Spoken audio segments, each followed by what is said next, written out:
med, at man skal kysse under en mistelting, som vi drenge jo synes er altid er gode tradition. Den skal vi lige have placeret. Hvilket land stammer den tradition fra? Kan vi få et hurtigt bud? Der var nogen, der sagde England. Hvem var det? Det var dig. Du glemte at række hånden op. Ved du hvad? Det er fuldstændig rigtigt. Så mine damer og herrer, efter devisen er selv blind høne finder et korn, har du vundet. Skynd dig, kom herop. Men fordi det var sådan lidt fæsent svar, så får du et Hugo-spil og julebal i Disneyland. Værsgo. Det er jo fantastisk. Kan I fornemme, nu er vi lidt i gang. Så har jeg et andet spørgsmål, som er meget relevant. Over i Sverige, der spiser de jo mad juleaften, ligesom vi sidder og spiser and og gås og den slags ting i Danmark. Men hvad spiser man juleaften i Sverige? Hvad siger fruen? Hvor vil du det fra? Jamen altså, du godste, det er jo fordi, det er jo ikke nogen, der ved, når man stiller et spørgsmål over i Køge, for eksempel. Og de bor lige ved siden af. Det er fuldstændig rigtig fint juleskinke. Ja, en ordentlig klapper til fruen, og så kommer vi lige herop. Og se, du stod jo ikke bare gættet, så du skal jo have lidt mere end hendes skolepigen derovre. Der er Garfield. Er der børnebørn? Nej, det er godt. Så er der Vallant, og så er der Hugo-spil. Sådan, glædelig jul. God fornøjelse. Nå. Så skal vi have fat i den berømte julebuk. I ved, den der flettede julebuk. Hvor må den stammer fra? Der var en, der sagde Danmark. Det er ikke rigtigt. Hvad siger det derovre? Sverige. Det er rigtigt. Du glemte at række hånden op. Nej, det gør ikke noget. Du går ikke i skole. Nej, skynd dig at komme herhen. Det er kun de der skolepiger, der skal ud til at gøre det. Så jeg kan se, at der er masser af børn. Så der kommer både Max Pinlig og julestjerner og Horton. Gode fornøjelser. Glædelig jul. Se, jeg vil så sige sådan, det her, det går lidt for hurtigt. I er lidt for kloge. Så nu springer vi til de svære spørgsmål. Vi kender alle julemærket, og til den unge generation kan jeg fortælle, at det var dengang, man sendte breve. Så satte man et julemærke på. Det ved jeg godt med noget, der hedder Det Kongelige Danske Postvæsen. Det er også mange år siden. Men nu og her, så skal jeg høre, hvad kostede mon det allerførste julemærke, der blev udgivet? Hvad siger vi dernede? 5 øre. Det var ikke rigtigt. Det var et gæt. 25 øre, nej. Hvem sagde 2 øre derovre? Det er rigtigt her. Kom nærmere. En god mandlig stemme, der trænger igennem på torvet i Bogense. 2 øre. Hvor vidste du det fra? Jeg ved mange ting. Du ved mange ting. Er det ikke det, der... Er det ikke det, der går lidt ind under usædvanlig ligegyldig viden? What dog? Det udløste Ludvig og julesemanden og Storm. God fornøjelse og glædelig jul, som man siger på Fyn. Men så kommer der lige et sidste spørgsmål, inden vi skal have gang i alle sagerne heroppe. Egentlig så kunne det være hyggeligt, hvis I vil rykke lidt tættere på. Fordi så kan jeg bedre høre jer. Jeg har godt nok taget ørerne uden for nissehue, men det giver alligevel lidt. Ej, hvor hyggeligt. Nå. Jeg hedder Henrik. Hvad hedder I? Lasse. Det var Lasse. For eksempel. Ja. Det sidste spørgsmål, det er jo så også meget apropos julemærket, fordi det kostede jo så som sagt 2 øre i sin tid, da det blev udgivet. Men hvilket år? Og det er svært den her. Hvilket år blev det udgivet? Hvad siger de, fru? 1904. Står du bare der og siger 1904? Okay, kan du huske det? Ej, det håber jeg ikke. Mine damer og herrer, den her, den plejer at gå rundt i lang tid, og folk gætter op og ned og sådan noget. Og du gik lige til stålet 1904, og det er fuldstændig korrekt. Skal vi give en ordentlig hånd hernede? Ved du hvad, nu er jeg nødt til at tømme gavebulen her. Og det blev jo til Asterix og Obelix, det blev til et smykke, og så blev det til en rigtig god bog. Men nu skal du høre, jeg er ikke færdig nu. Du skal også have en kogebog. Og den er fra Hjerteforeningen, og den er faktisk rigtig spændende og god. Og der er garanteret en juleret i også. Ja, glædelig jul til fruen. Fruen 1904. Jamen, så må vi hellere se at komme i gang. Hvad siger I til, at hvis jeg nu sagde, at Bubber er i Bogense? Bubber is in Bogense. Ladies and gentlemen.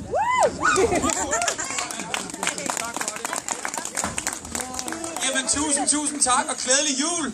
Nu skulle det jo sne, det skulle ikke regne, men altså, det Det kunne man ikke regne med. Til gengæld, så er det her den hyggeligste lille scene, vi overhovedet har været på i nogen som helst by. Og det er den hyggeligste lille by hele vejen igennem, og den eneste by, hvor juletræet stadigvæk står. Det synes jeg er rigtig, rigtig hyggeligt at være. I øvrigt så elsker jeg at være i Bogense, og det er rigtig, rigtig lang tid siden, jeg er kommet til Bogense af landevejen. Vi plejer at sejle, så vi plejer at ligge nede i havnen, og så provianterer man, og I har en rigtig god slagter, og der er rigtig gode indkøbsmuligheder her, men det ved I jo alt om.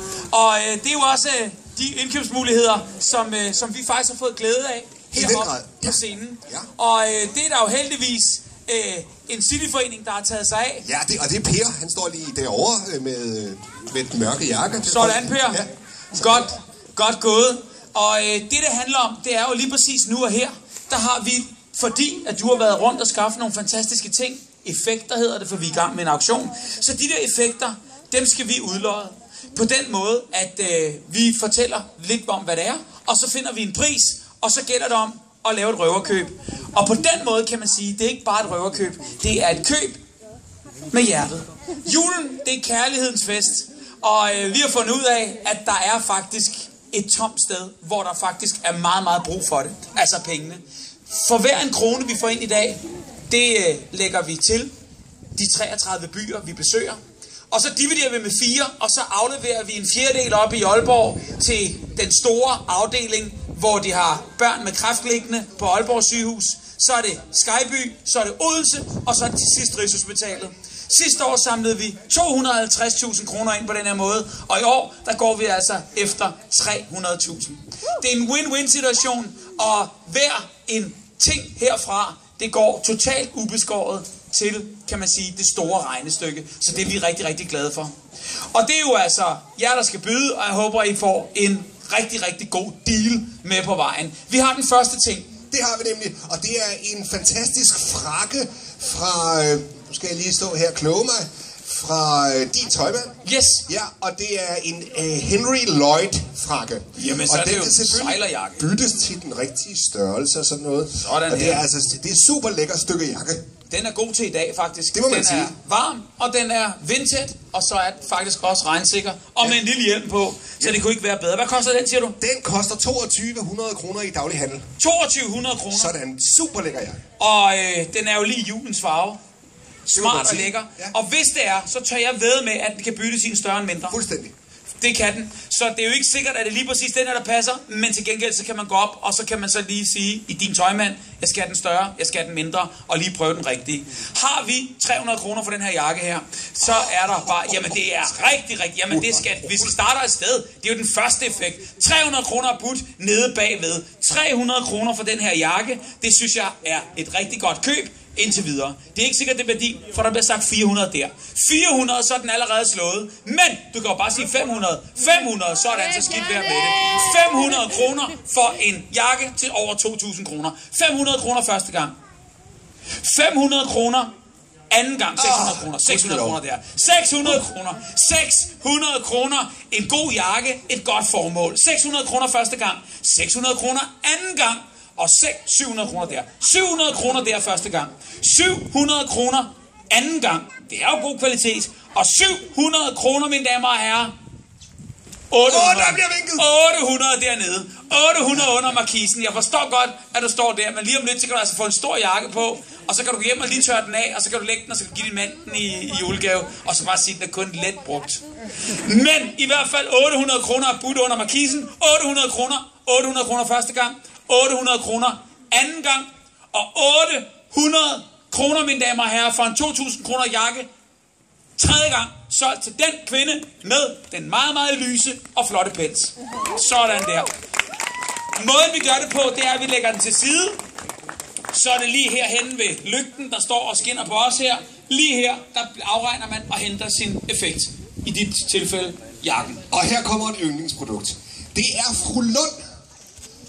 Lige derovre. Yes. Ja, Fru Lund, hun har simpelthen tænkt, at der er nogen, der skal have lov at komme ud og shoppe for 1.000 kroner på et gavekort. Jamen, det er da en god idé. Så kan man jo købe hvad som helst derovre. Men 1.000 kroner, det er jo det næsten det samme som at finde dem på gaden. Ja, det er hver 1.000 kroner værd. Ja, 1.000 kroner er 1.000 kroner værd. Ja, super. Men, det bliver lidt mindre i dag. Så vi gør en god handel, og så siger vi her, 400 kroner. 400 kroner for 1000 kroners gavekort. 400 kroner budt. 400 kroner første gang. Nu fik du heller ikke jakken.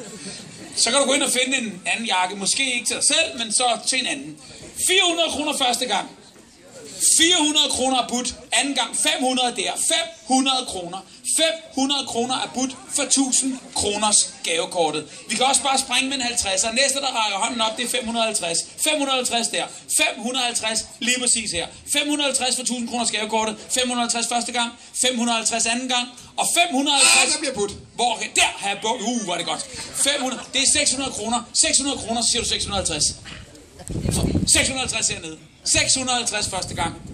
650, mine damer og herrer. Anden gang. Og 650. Tredje gang. Solgt. 650 kroner for 1000 kroners gavekort. Tillykke med det. Wow, I får en velklædt mor. Ikke fordi hun ikke er det. Men hun får lige... Kan lige peppet lidt op, ikke? Det er godt. 1000 kroners gavekort til 650 kroner. Det lægger vi her. Sådan. Så har vi en flot gave fra Impuls dametøj. Ja. Og det er en Ilse Jacobsen jakke med ægte dun. Og den ligger lige her. Det er den her. Og den kan selvfølgelig også byttes i de rigtige størrelser. Prøv lige at se her en frækkert med talje. Den kører bare, og vi har set den før i dag. Lige præcis. Den her jakke, det er hende der, jeg tror faktisk, det er hende der designeren med de der gummistøvler med alt det der snørebånd hele vejen op og ned. Det er hende, der også har tænkt bare, at jeg kan da andet end gummistøvler. Ja. Jeg kan også en smart jakke, og den her, den er jo fed, fordi man kan den på indenunder en lidt større jakke. Nå ja. Så kan man tage den større jakke af, og så kan man faktisk være en fræk, flot, varm kvinde i den her jakke. Flot og varm kvinde. Lige præcis. Hvad koster den her? Den står i, ja, nu står du jo der og taler, den kommer helt fra det. 1000 kroner. Det gør den da. 1000 kroner, men det skal den jo ikke koste i dag. Vi siger 300 for den her jakke, så skal det også være lige nu af. Det er for billigt. Ja, men det er jo heller ikke bare en andet startpris. 300 kroner for jakken, fordi det regner. 300 kroner er budt der. 300 kroner er budt for jakken. Er det virkelig prisen? Så siger vi, jakken 300 kroner første gang. Den her Ilse Jacobsen jakke. Anden gang op med en hånd. Hvem siger noget? Hvor? Dernede, yes. 350 her. Finder du dig i det? 350 første gang. Det gjorde du. 350 anden gang til kvinden med den hvide hue. 400. 400 dernede.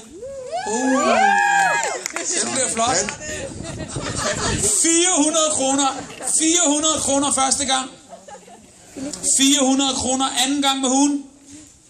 400 kroner for 1000 kroners jakken. Tredje gang. Skal vælge hurtigere. Og jeg vil det er med blødende hjerte, jeg siger, at den er gået, og jeg har desværre knaldet hammeren, uden det var en hammer, men altså, ja, 400 kroner. Ja. 400 kroner. Men vi vil jo gerne sælge tingene så dyrt som muligt. Helst. Så nu skal der bare høre. Yes. Det er Morten fra Mortens butik. Ja. Ja, og Morten han har simpelthen fundet den sejeste skinjakke fra John Mailing Tones. Tones i et lyse farver, det er jo det, der stod. Det tror jeg, det er det, den hedder. Jamen, skal vi ikke lige se, hvad det er? Sådan. Det er ikke Mortens, det er Mosters butik. Det er godt. Det er godt. Var det den her jakke? Ja.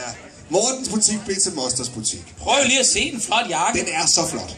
Det er virkelig en kvindejakke, og det er med skin på ærmerne og skin omkring en nakke. Meget lækker jakke. Meget. Hvad koster den, siger du? Den koster i daglighandlen 2400 kroner. Og det er altså Mosters butik, 2400 kroner. Yes.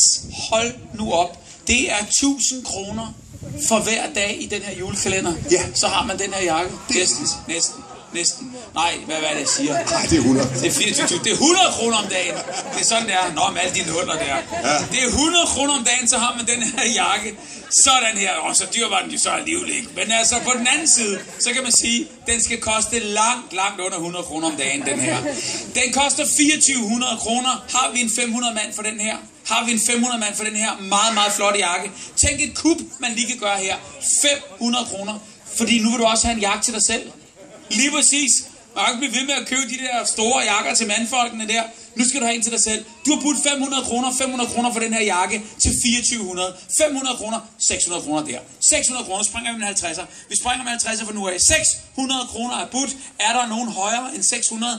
600 første gang. 600 kroner for jakken. 650. 650. 700. 700 kroner. 700 kroner lige hernede. 700 kroner. 700 kroner første gang. 700 kroner dernede anden gang. 750. Så er det op med en hånd. 750. Perfekt. 750 første gang. 750 hernede.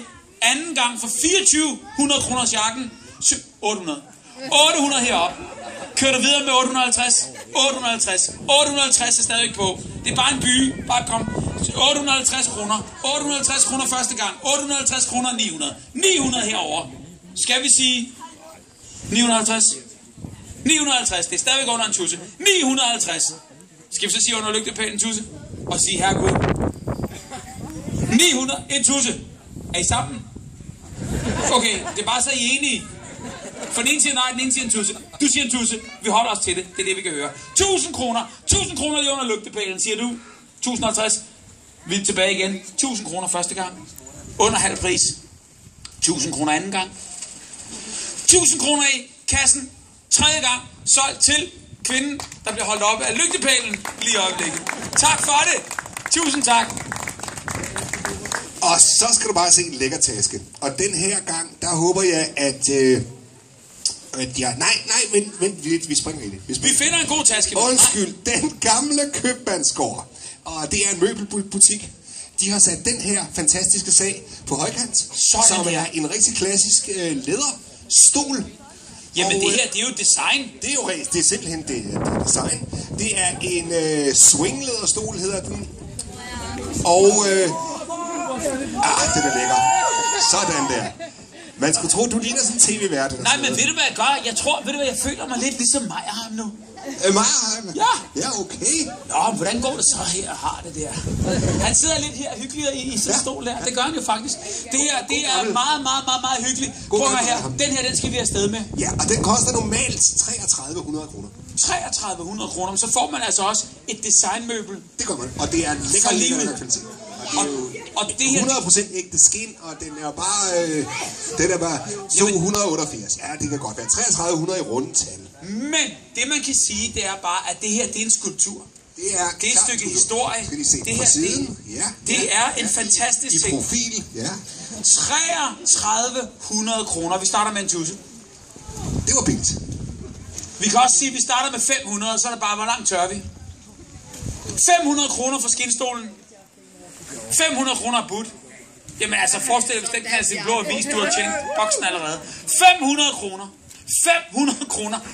600 kroner derovre. 600 kroner derovre. 600 over i butikken. 600 kroner første gang.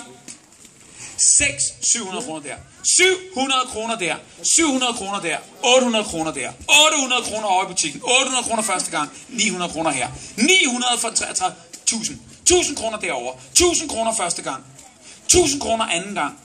1100. 1100 kroner. 1100 kroner for stolen første gang. 1100 kroner for stolen anden gang. 1200 kroner deroppe. 1200 kroner til en 3300 klassisk stol. 1200 kroner første gang. 1200 kroner anden gang. Og 1300 kroner. 1300 kroner. Det er godt. 1300 kroner for stolen. 1300 kroner første gang herover. 1300 kroner anden gang hernede. 1400 kroner. 1400 kroner første gang. 1400 kroner anden gang. Og 1400 kroner for stolen. Vi kan også springe med en 50'er. Er der nogen, der er på med 1450? 1450. 1450 her. 1450 her. 1450 første gang. 1450 anden gang. 1500. 1500 første gang.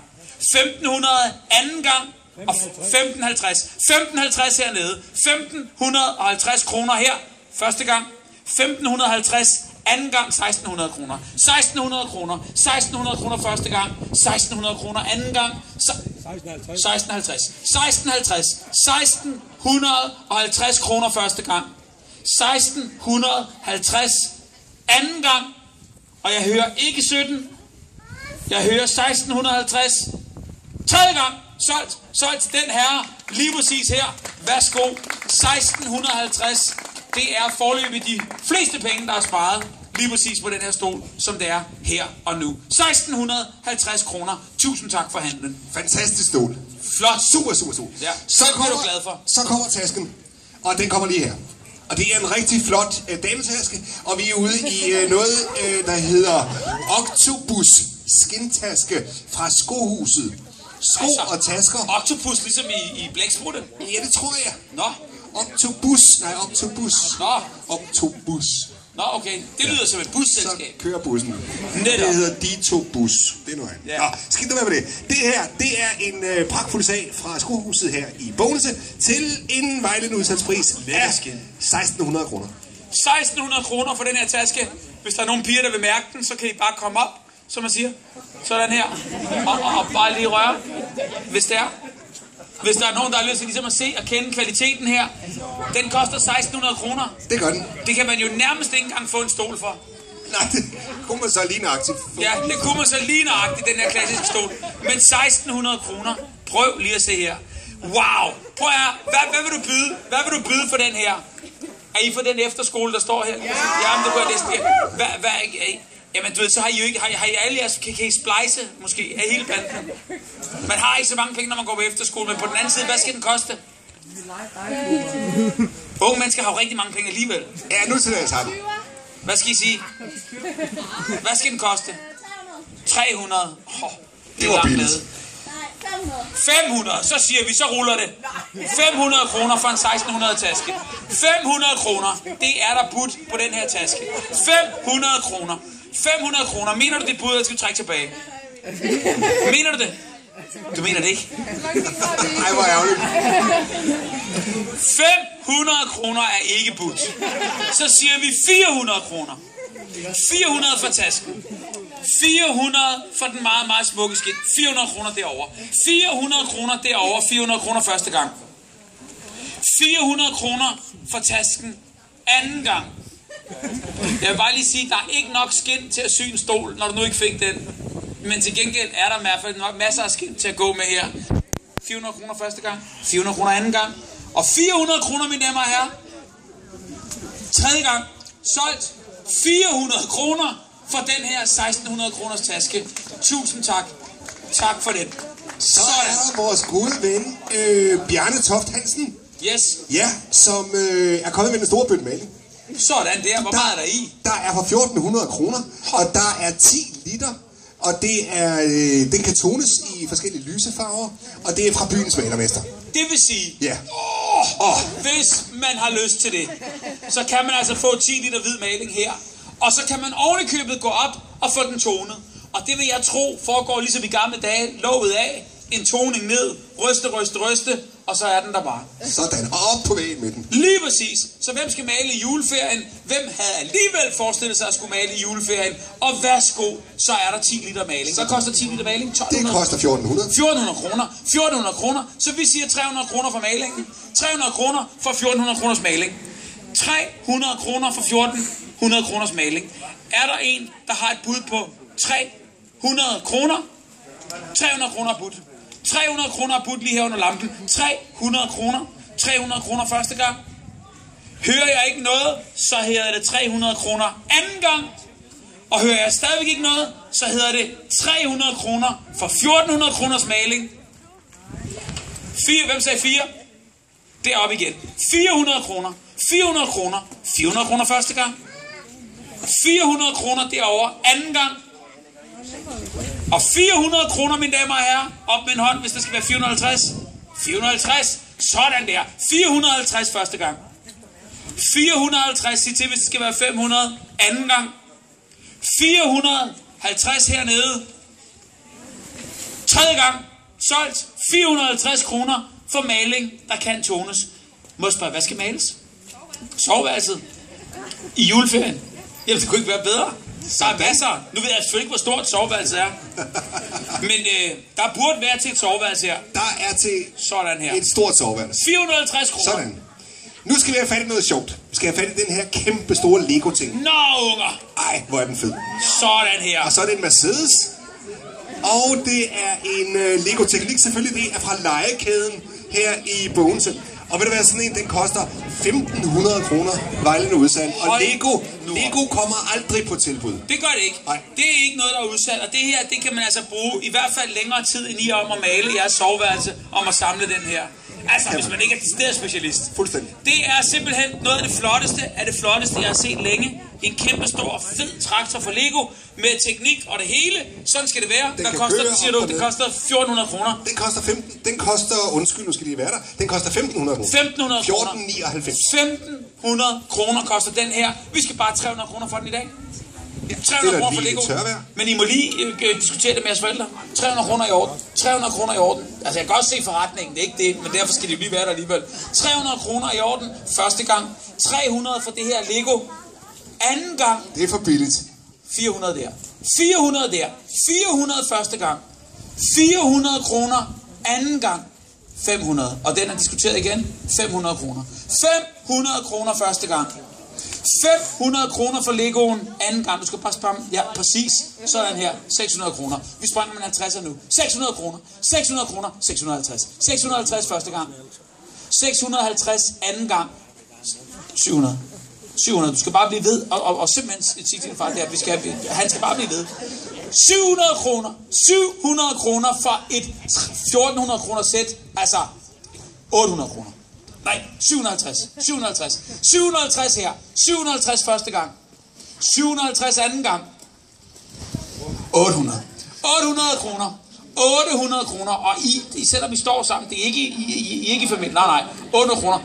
Og man kan blive enige om, og så kan man så have, den kan være lidt hos dig, og så kan du skille den ad, og så kan den være lidt hos dig, og så kan I...